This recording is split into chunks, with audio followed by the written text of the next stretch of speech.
tous, j'espère que vous allez bien. Je vais vous parler de lecture aujourd'hui. Il y a pas mal de choses à vous dire parce qu'il y a ceci, cette pile dont nous avons à parler. Alors je vais commencer tout de suite par le premier.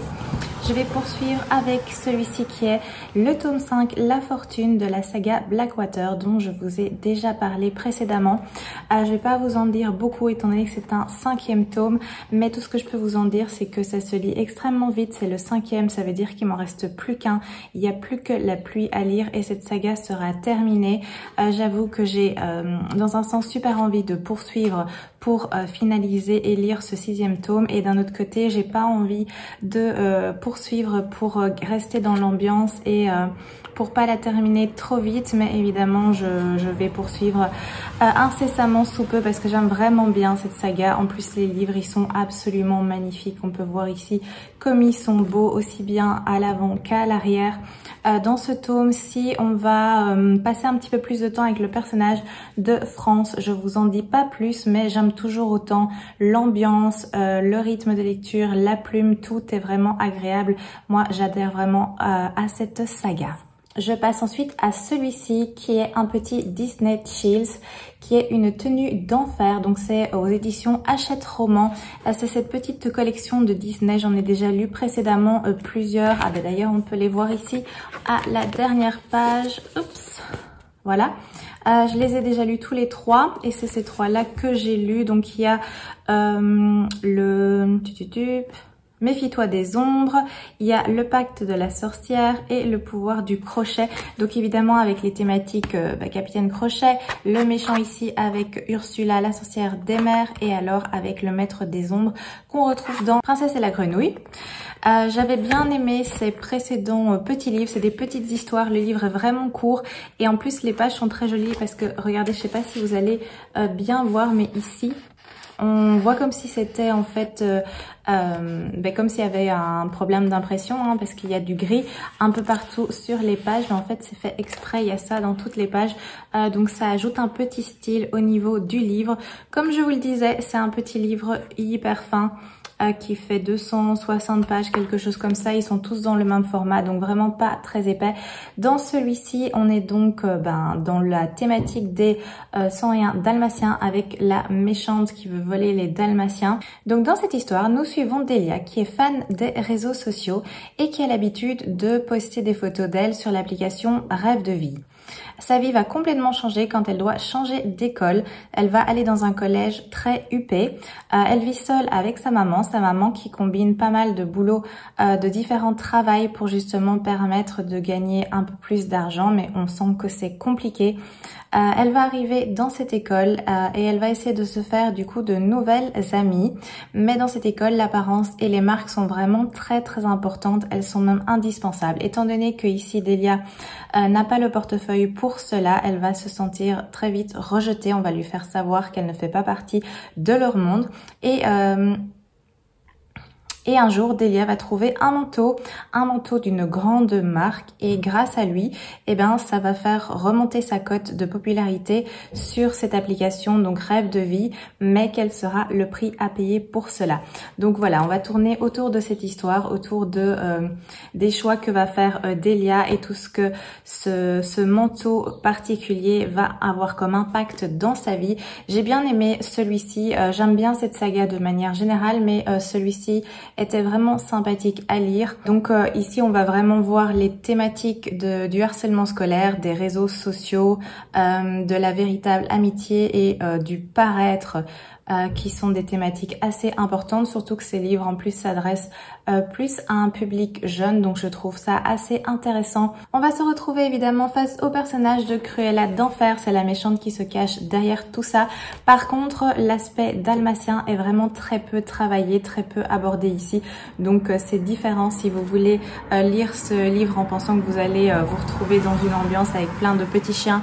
Ce n'est pas tout à fait le cas, mais franchement moi j'ai bien aimé cette histoire et il est évident que je vais poursuivre. D'ailleurs j'en ai encore un qui m'attend dans un de mes chariots qui est, je ne me rappelle plus, Je crois que c'est quelque chose avec Hercule, avec Hadès qui sera sans doute le méchant. Si je me souviens bien, ça va tourner autour de ça. Donc j'ai hâte de l'entamer et de voir un petit peu de quoi ça va parler. Lecture suivante, c'est celui-ci, Son espionne royale et les conspirations du palais. C'est de Russ Bowen. On est aux éditions La Bête Noire de Robert Laffont. C'est un 9e tome. Je suis à jour, donc c'est le dernier qui est paru et je l'ai lu. Donc j'ai tous les précédents et j'aime vraiment beaucoup cette série, cette saga de Cozy Mystery.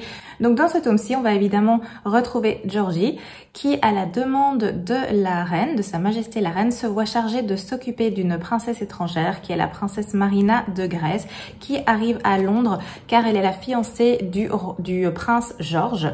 Et on demande à Georgie d'un petit peu l'accompagner, de lui faire visiter la ville, de pas faire de mauvaises rencontres, d'un petit peu l'encadrer lors de sa visite à Londres en vue de son mariage tout simplement. Et donc à peine arrivée sur place, donc dans le lieu où Georgie va séjourner et là où la princesse séjourne également, elle va découvrir dans la cour de ce palace un cadavre. Elle va découvrir un corps tout à fait par hasard. Évidemment, elle va commencer son enquête parce que ce n'est pas normal de retrouver un cadavre dans une cour. En plus, là où réside la princesse, donc quelle est l'identité de cette personne? Est-ce qu'elle a été assassinée? Est-ce que c'est un suicide? Il y a plein d'interrogations qui vont venir. Est-ce que c'était une attaque visée par rapport au prince George ou est-ce que c'était autre chose? Bref, elle va commencer à mener sa petite enquête comme on a bien l'habitude à présent et c'est toujours un vrai régal. J'aime toujours autant, ça se lit tout seul, c'est fluide, ça s'enchaîne. J'ai toujours autant de plaisir à revenir vers cette lecture. Et puis évidemment, on retrouve les personnages dont on a à présent l'habitude, vu qu'on va retrouver le grand-père de Georgie, on va retrouver la fameuse Belinda et on va évidemment retrouver Darcy. Donc ça évolue, ça avance un petit peu plus au niveau de ces personnages, notamment de Darcy et Belinda. Donc c'est vraiment bien agréable et évidemment, j'ai hâte que le prochain sorte afin de pouvoir le découvrir. Alors il faut noter que dans celui-ci, j'avais un petit soupçon par rapport à l'assassin. Soupçon qui s'est confirmé, mais j'avais pas tout à fait le mobile. Mais ça m'a absolument pas gêné dans ma lecture, ça m'a absolument pas dérangé de voir que j'avais effectivement découvert le véritable assassin. J'enchaîne avec celui-ci, Un sort noir, si noir et éternel, qui était une de mes lectures en cours de la semaine passée. Je vous en avais brièvement parlé. C'est écrit par Brigitte Kemmerer et c'est aux éditions Rajo. C'est une belle brique, hein, on en avait parlé. Il est assez épais mais franchement ça se lit tout seul parce que c'est vraiment fluide et aéré au niveau des pages. Il est très agréable à lire au niveau de la lecture, c'est vraiment très très chouette. Donc ici au niveau de l'histoire, on va suivre Harper. Harper qui est une jeune fille qui habite à Washington. Elle habite avec son grand frère et avec sa maman, donc leur maman qui est malade, très gravement malade parce qu'elle a un cancer. Et un soir, elle va intervenir dans une tentative d'enlèvement. Elle va s'interposer et va se retrouver dans un autre monde. Elle va y rencontrer un prince qui, depuis des années, est victime d'une malédiction vraiment atroce. Et Harper en fait est censée être la clé pour lever cette malédiction. Je vous en dis pas plus, mais clairement c'est une réécriture ici, une revisite de La Belle et la Bête. Je le savais pas en commençant la lecture, je pense que vous en avez parlé, j'avais pas vraiment lu l'arrière. C'est un livre qui était dans ma palle depuis un bon moment et j'avais eu envie de le sortir et je m'étais simplement basée sur la couverture et j'avais laissé faire la découverte au fil de la lecture. Donc à un moment donné on se rend bien compte que ça tourne autour de La Belle et la Bête, mais j'ai vraiment apprécié. Je vais le poser sur les livres que je vous ai déjà présentés, voilà. J'ai vraiment apprécié cette lecture. On est vraiment dans une ambiance de conte de fées. On a une malédiction, on a un monstre, on a tous les éléments pour être bien dans l'ambiance. C'est assez sombre. Nous avons trois personnages principaux. On a Harper, on a le prince évidemment qui s'appelle Ren et on a le garde du corps de celui-ci qui s'appelle Grey.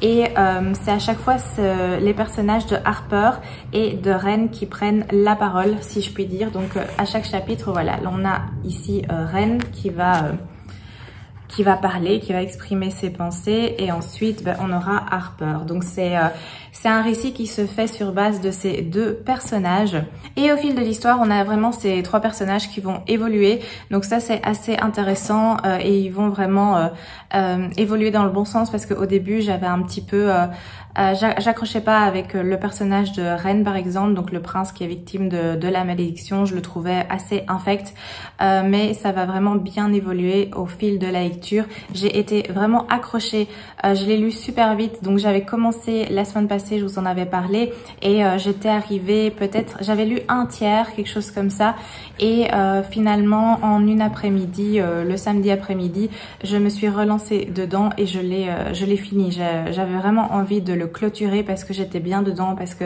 l'histoire est vraiment intéressante, elle est profonde, elle est bien travaillée, il y a des éléments vraiment très intéressants, donc j'ai vraiment adoré j'ai vraiment bien aimé cette lecture. Franchement c'était très chouette.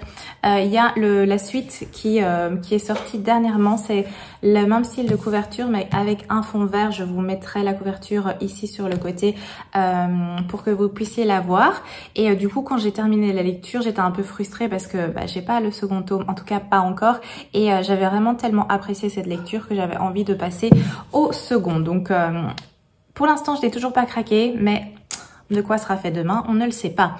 Mais en attendant, pour celui-ci, c'est un livre qui se dévore malgré son épaisseur. N'ayez pas peur, ne soyez pas rebutés par sa taille, par son épaisseur, parce que franchement, c'est fluide, ça se lit bien. Si vous aimez ce genre d'histoire, ambiance, de conte, retravaillé avec de la modernité, avec des éléments intéressants et nouveaux, franchement, ce livre vous plaira, je pense vraiment beaucoup. Donc, en plus, la couverture est magnifique. Il faut dire ce qui est.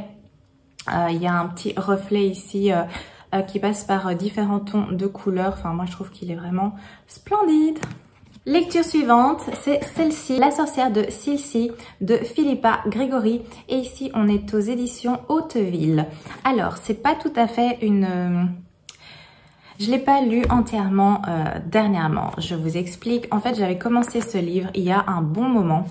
Quand je l'avais acheté, j'avais voulu commencer et j'avais lu plus ou moins la moitié, ou j'étais proche de la moitié, peut-être un peu moins de la moitié. Bref, j'avais bien entamé ce livre et j'aimais bien cette lecture. La plume est vraiment fluide, l'histoire était intéressante, prenante, et je sais pas pourquoi, mais j'ai arrêté, j'ai mis en pause cette lecture pour lire d'autres choses. Il n'était pas très loin, il était posé sur une petite table basse et il est resté là un bon moment, et voilà, j'ai eu envie de le reprendre parce qu'il n'y avait pas vraiment de bonnes raisons pour l'avoir arrêté, parce que je passais un bon moment de lecture. Et donc là, je l'ai repris et du coup, je l'ai terminé. Et je suis vraiment contente de cette lecture parce que j'aime toujours autant. J'ai bien aimé cette histoire. Donc pour le contexte de l'histoire, eh bien, nous sommes en 1648. En Angleterre, et on est en pleine guerre civile parce qu'il y a... d'un côté, les partisans du roi, donc Charles Ier, et de l'autre côté, les partisans du Parlement, et le tout est en train de se déchirer dans tous les sens. Et on va être sur la petite île de Silcy et on va suivre une femme qui s'appelle Alinor. Alinor qui est une guérisseuse et une sage-femme. Donc c'est comme ça qu'elle gagne sa vie sur cette île. Elle a 2 enfants, donc ces 2 enfants sont vraiment tout pour elle. Elle fait tout pour qu'ils soient bien. Et son mari, par contre, c'est une vraie catastrophe.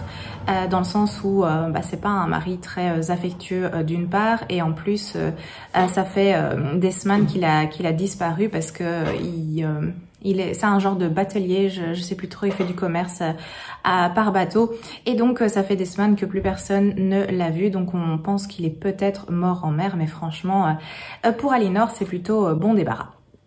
Mais le souci, c'est que à cette époque, une femme seule, c'est pas hyper bien vu. En plus, une femme qui est assez indépendante, qui a des connaissances au niveau des plantes et tout ça, vous voyez où je veux en venir, ça fait pas très bon ménage, c'est pas hyper bien vu.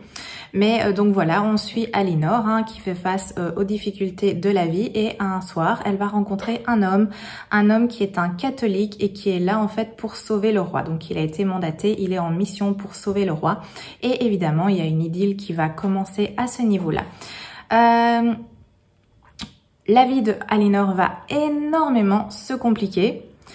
Parce qu'il y a de plus en plus des chasses aux sorcières qui vont arriver.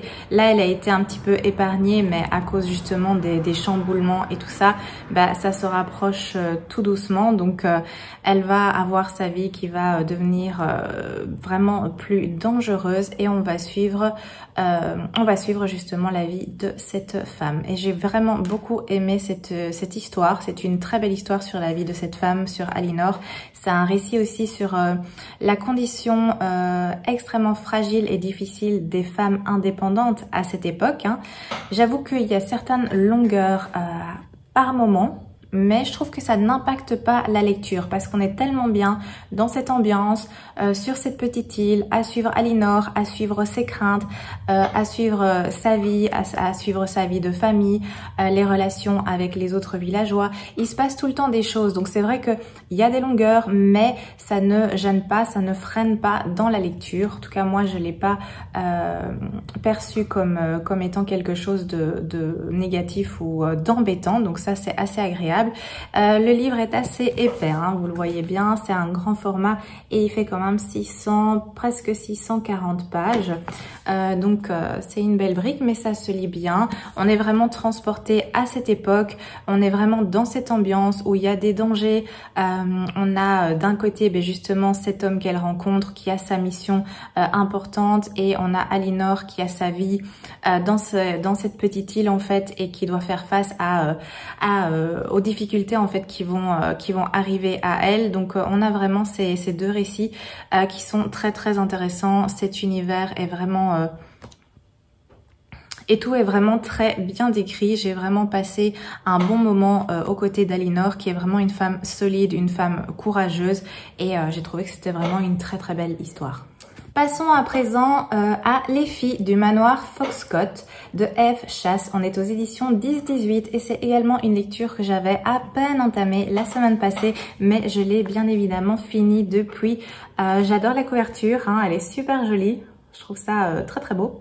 Donc au niveau de l'histoire, on est en Angleterre, on est en 1971 et on va retrouver un bébé abandonné dans les bois du manoir justement Foxcott.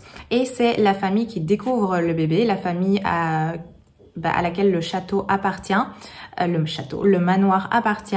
C'est la famille Harrington qui y séjourne actuellement, qui va recueillir le bébé et qui va s'en occuper. Et d'un autre côté, on va aussi découvrir un cadavre dans ces bois. Et donc d'un côté, il y a cette partie, donc dans le passé, en 1971, avec la famille Harrington, le bébé dans les bois et le cadavre dans les bois. Et puis, on va passer à une autre temporalité qui se passe des années plus tard. Et là, on va suivre le personnage de Sylvie, qui est en pleine séparation et qui a actuellement une fille de 18 ans. Et on va suivre justement cette nouvelle vie, donc après sa séparation de son mari. Il y a aussi des choses qui vont se passer au niveau de sa fille. Je n'entre pas dans les détails, je n'en dis pas plus, mais donc on va passer d'une époque à l'autre. Et le personnage de Sylvie, ça vous étonnera pas, mais ça a un lien évidemment avec ce qui s'est passé à l'époque en 1971 et à ce qui s'est passé dans les bois de cette propriété. Donc c'est vraiment une histoire, c'est sympa, j'ai passé un bon moment. C'est une histoire de famille, hein, en gros, où les liens sont vraiment extrêmement emmêlés, c'est un vrai bazar à décortiquer. Et puis petit à petit, la lumière se fait sur tout ce qui s'est passé dans le passé et ce qu'on retrouve, ce qu'on apprend au présent avec Sylvie, avec toutes les révélations qui vont être faites. Donc c'était vraiment une agréable lecture. C'est bien fait, la plume est fluide, ça se lit assez vite et c'est vraiment bien construit. Donc dans son ensemble, franchement, une agréable lecture. La dernière lecture que j'ai faite, c'est celle-ci, Le livre des choses cachées de Francesco Dimitri aux éditions Hugo Thriller. Je vous en avais un peu parlé la semaine passée également parce que je l'avais commencé. À présent, je l'ai terminé. Donc dans cette histoire, on va suivre 4 personnages, donc 4 amis qui sont Fabio, Tony, Mauro et Art. Et ce sont des amis d'enfance qui ont vécu dans le même petit village d'Epui en Italie, un petit village un peu, allez, un peu perdu, on va dire. Hein, quand ils étaient enfants, en tout cas quand ils étaient adolescents, il y a eu un événement qui s'est passé. Donc il y a un des 4 garçons qui a disparu pendant 7 jours. Donc c'est le personnage de Art. Et évidemment, toute la ville a pensé d'abord à un enlèvement, puis a pensé que c'était simplement une fugue. Enfin, il y a eu beaucoup d'inquiétudes au niveau de la disparition de ce garçon. Et quand il est revenu 7 jours après, il n'a pas voulu dire ce qui s'était passé. Donc les gens du village ont conclu qu'il voulait simplement se faire remarquer, faire peur aux gens et qu'il avait tout simplement fugué. Et il n'est pas allé contre cette explication et ses amis n'ont jamais su non plus ce qui s'était passé. Donc il a jamais voulu en parler, il leur a jamais expliqué ce qui s'était passé. Et donc là on se retrouve des années plus tard, je crois que c'est 17 ans après. Ces 4 amis ont fait leur vie, certains ont quitté le village et certains ont eu une vie de famille, bref. Et ils ont décidé en fait il y a des années de faire un pacte, à savoir de se retrouver tous les ans à la même date et de revenir dans ce village pour tous les 4 se retrouver, un peu discuter, renouer, etc. Et lors d'une de ces réunions habituelles, il y a les 3 personnages qui arrivent. Donc on a Fabio, Mauro, Tony. Mais Art ne vient pas, donc de nouveau le personnage qui avait disparu pendant 7 jours quand il était adolescent, il n'arrive pas sur place, ses amis l'attendent mais ils l'attendent en vain et en faisant des recherches, ils se rendent compte que leur ami apparemment a de nouveau disparu. Donc ils vont un petit peu chercher, essayer de voir ce qui est arrivé à leur ami et leurs recherches vont les amener dans des chemins assez mystérieux, assez dangereux. Je m'arrête là pour le résumer. Donc franchement, au niveau de cette lecture, j'ai bien aimé. Dans l'ensemble, c'est vraiment bien. Il y a des très bons éléments, il y a des idées vraiment très intéressantes. Il y a un suspense. On suit vraiment les personnages. Là, c'est aussi un système où on va... alors, je vais essayer de retrouver, mais c'est comme des chapitres. Voilà, au niveau des chapitres, on va passer d'un personnage à l'autre également. Donc là, on a le personnage de Tony et on va suivre justement sa vie, ses réflexions, etc. Et puis, au chapitre entre guillemets suivant, eh bien, on va passer à un autre personnage. Comme ici, on voit que c'est le personnage de Fabio. Et ça va aussi être rythmé comme ça, avec chaque fois un autre personnage. Donc, on est en fait dans sa tête, dans ses réflexions, dans sa vie. Donc ça, c'est sympa, c'est vraiment intéressant parce que on en apprend pas mal du coup sur chacun de ces personnages. J'avoue qu'à un moment donné, j'ai eu un petit peu peur parce que sur la fin, on se dirigeait vers quelque chose d'un peu surnaturel, d'un petit peu mystique, d'un petit peu surréaliste et je trouvais que allez, c'est pas un livre, j'aime bien la science-fiction, j'aime bien le surnaturel, j'aime bien le fantastique, mais dans ce livre-ci, je trouvais que cette solution, que ce dénouement n'allait absolument pas aller avec l'histoire, donc j'avais peur d'être déçue parce que ça partait un peu en cacahuète à mon sens, mais heureusement, ce n'est pas ce qui est arrivé, donc la fin est tout à fait crédible. Ça m'a surpris. Franchement, je m'attendais pas à ça. Le truc, c'est que dans ce livre, je savais pas à quoi m'attendre parce qu'il y avait trop d'inconnus. Ce personnage qui disparaît à l'heure actuelle, qui a déjà disparu précédemment, personne ne sait ce qui est arrivé précédemment. On peut juste supposer, mais on n'a pas vraiment d'indice, pas vraiment de piste. Et ses amis n'ont aucun indice, aucune piste. Donc, le récit ne nous dirigeait pas vers l'une ou l'autre solution. Donc, ça a vraiment été une surprise jusqu'au bout. Donc voilà, à ce niveau-là, c'était très intéressant. Le rythme est bien. On en apprend aussi pas mal de choses sur les 4 personnages. Donc, leur vie, leurs difficultés, leurs doutes, leurs questionnements, leurs échanges. Enfin, donc il y avait un petit côté aussi où on passe du temps avec chacun des personnages, ce qui est pas mal parce que ça apporte du coup une certaine profondeur aux autres personnages, hein, à ces trois personnages ici, Fabio, Tony et Mauro. Donc voilà, c'était pas mal du tout. Il y a vraiment un assez bon suspense du début à la fin parce qu'on nous tient en haleine au fil des pages, donc ça c'est vraiment agréable. Et ici ce qui est intéressant aussi, c'est que on va vraiment travailler la thématique des relations avec les autres et les amitiés profondes, parce que on a ces quatre personnages qui étaient vraiment très très proches, qui sont toujours proches, mais voilà, on ne sait jamais en fait, on connaît jamais vraiment les personnes. Même ses plus proches amis, on ne les connaît vraiment jamais à 100%. Et ici, vraiment, c'est cette thématique qui est travaillée. C'est vraiment fait de façon très intéressante. On peut dire qu'il y a vraiment un aspect assez psychologique dans cette lecture, dans ce récit. Si vous aimez ce style, ce genre d'ambiance, je pense que avec celui-ci, vous allez être servi. Voilà, ça c'est pour mes lectures de la semaine. J'ai évidemment commencé d'autres lectures, je vous les montre tout de suite. Je commence par celui-ci, Petite créature de Mélanie Golding. On est aux éditions Pocket et j'ai presque fini. Je suis là, donc il me reste juste ceci à lire, autant dire pas grand chose. Je pense, j'ai vraiment envie de le terminer aujourd'hui, donc à mon avis c'est ce que je vais faire. Et j'aime bien, franchement, c'est vraiment excellent. On se retrouve ici dans une histoire où on va suivre une maman qui est enceinte et qui accouche de deux jumeaux.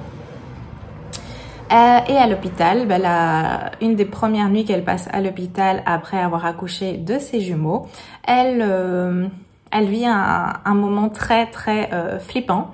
Elle va voir apparaître une femme qui lui demande d'échanger un de ses bébés. Donc elle-même, elle en a deux. Et elle lui dit qu'elle a de la chance parce que ses bébés à elle, ils vont être bien traités, ils vont avoir une chance dans la vie, ils vont être choyés. Tandis que les siens, apparemment, c'est pas le cas parce qu'on voit que cette femme, elle est sale, elle est en détresse. Et donc elle lui propose, elle lui dit voilà, on va en échanger un, comme ça il y en aura moins un des deux qui aura une belle vie. Et elle lui dit que si elle refuse, elle lui prendra en fait ses deux enfants et elle les échangera. Donc évidemment, quand elle raconte ça au personnel de l'hôpital, on pense simplement qu'elle a eu des hallucinations parce qu'en plus quand le personnel de l'hôpital entre dans la chambre et qu'elle leur dit qu'il y a une femme bizarre qui veut lui voler ses enfants, eux ne constatent pas de présence, il n'y a pas de femme dans la chambre ni dans l'hôpital. Donc on pense tout simplement que c'est dû aux médicaments, c'est dû au choc, c'est dû justement à l'accouchement, bref, plein d'explications médicales qui font qu'elle a sans doute eu des hallucinations, le stress, tatati tatata. Donc cette affaire évidemment est remontée jusqu'à la police, mais a été classée sans suite. Et on va retrouver, on va suivre cette femme qui va rentrer chez elle, mais qui va continuer à voir en fait cette femme flippante se rapprocher par moments d'elle. Et apparemment personne d'autre ne la voit, son mari ne la voit pas. Il y a des difficultés dans le ménage également, donc cette femme se retrouve vraiment toute seule. Et un jour, quand elle va se balader avec ses enfants, figurez-vous qu'à un moment donné, elle va légèrement s'assoupir et quand elle va se réveiller, les enfants auront disparu. Je m'arrête là. C'est indiqué ici dans le résumé, donc je vous dévoile pas ce qui se passe, mais ça c'est au niveau du cadre. Et vraiment pour l'instant, j'adore. C'est super parce que c'est une enquête policière évidemment, c'est un thriller, mais étant donné qu'il y a un petit côté film d'horreur que comme moi j'aime bien les films d'horreur. Attention, pas ceux avec du sang et des boyaux tout du long, mais ceux où il y a une tension comme ça du début à la fin, où les images, au niveau des couleurs des images, on est dans des tons hyper ternes, noirs, gris, verdâtres. Enfin, moi, j'aime bien cette ambiance qui flanque la pétoche, clairement, mais où on ne voit rien. Donc je trouve que ça c'est vraiment très pas agréable, mais disons moi j'aime bien ce genre de film et du coup j'ai un peu l'impression que c'est cela qu'on retrouve dans ce livre et je sais pas du tout parce que il y a l'aspect où la maman, elle voit cette femme, mais personne d'autre qu'elle ne la voit. Alors, est-ce qu'on va se trouver dans un film d'horreur avec un petit côté esprit ou possession ou enfin autre chose, ou est-ce qu'il y aura une explication tout à fait logique à la fin? J'en sais rien, mais du coup, je suis vraiment très intriguée et je suis à fond dans cette lecture. J'aime vraiment beaucoup. Dans les deux cas, ça me plaira hein, le dénouement, que ce soit que ça passe sur quelque chose d'un peu mystique avec des esprits, des démons, des créatures maléfiques, ça m'ira, ou que ça se résolve d'une manière tout à fait scientifique, etc. Ça m'ira également, mais du coup je suis extrêmement curieuse et je vais le finir parce que je veux absolument savoir. Une autre de mes lectures en cours, c'est celle-ci. Donc, c'est Strawberry Moon. C'est La fille de la lune de Laia Lopez. On est ici aux éditions Hachette, me semble-t-il. Je vais juste vérifier ça. Oui, Hachette Roman. Alors, c'est un petit livre qui traînait dans mon chariot depuis un moment. C'est le premier tome, si je me rappelle bien. Oui, parce que ici il y a la suite. On voit la couverture qui est affichée hop, ici en bas. Voilà, on voit mieux. Et c'est un chouette livre parce qu'il y a des illustrations. Je vous montre. On a du texte et on a des petites illustrations juste à côté. Illustrations qui sont super belles en plus. Vraiment super belles. Je vous en montre d'autres. Zou. Voilà. Alors évidemment, je ne vous spoile pas, on est dans une ambiance avec des sirènes. C'est dévoilé sur la couverture. C'est un petit livre qui fait même pas 200 pages, donc ça se lit très vite. Ça va être lu extrêmement vite. Peut-être que je le terminerai aujourd'hui aussi sur ma lancée, parce que j'ai un petit peu lu hier et je suis à la page 72 et il y a moins de 200 pages, donc voilà. C'est écrit large, hein, parce que c'est des lectures plus jeunesse. Donc vous voyez, l'interligne est vraiment très grand. C'est fluide, c'est aéré. En plus, il y a des illustrations, encore une, parfois qui prennent toute une page. Donc tout ça pour dire que ça se lira très vite. Et pour l'instant, voilà, on suit Diana, qui est on apprend que c'est une sirène qui a envie de découvrir le monde des humains et donc elle a l'autorisation de faire des études, donc d'aller à l'université et donc de se transformer en humaine. Et sur place, évidemment, l'important c'est qu'elle ne se fasse pas remarquer des humains parce que leur monde ne doit absolument pas être dévoilé. Donc il y a également d'autres sirènes qui sont également dans ce campus universitaire, qui la guident justement, qui l'entourent pour pas qu'elle commette d'erreurs. Mais du coup, elle découvre cette nouvelle vie et pour l'instant, elle aime beaucoup.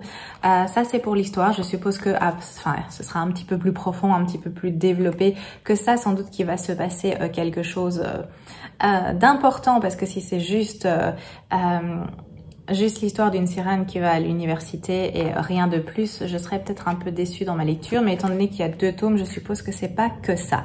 Voilà, pour l'instant j'aime bien, c'est poétique, c'est léger, c'est joli, on est dans des petits tons rosés, des petites couleurs pastel pour l'instant. Les illustrations, je vous l'ai dit, mais c'est vraiment magnifique.